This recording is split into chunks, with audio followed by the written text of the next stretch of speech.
शुमाली वजीरिस्तान के इलाके मीर अली में सिक्योरिटी चेक पोस्ट पर दहशतगर्दों के हमले में लेफ्टिनेंट कर्नल और कैप्टन समेत 7 फौजी जवान शहीद हो गए।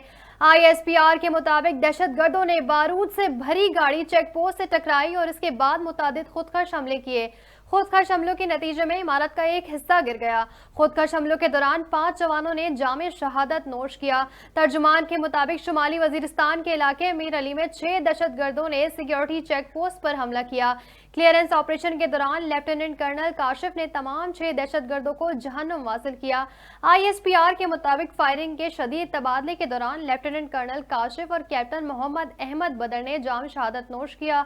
शहीद होने वाले 29 साल के लेफ्टिनेंट कर्नल काशिफ का ताल्लुक कराची और 23 साल के कैप्टन मोहम्मद अहमद बदर का ताल्लुक तिला किंग से है। शोधा में हवलदार साबिर, नायक खुर्शीद, सिपाही नासिर, सिपाही राजा और सिपाही सज्जाद भी शामिल हैं।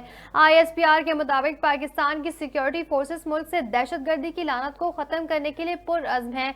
हमारे बहादुर सिपाहियों को ऐसी कुर्बानियां हमारे अज़्म को मजबूत बनाती हैं।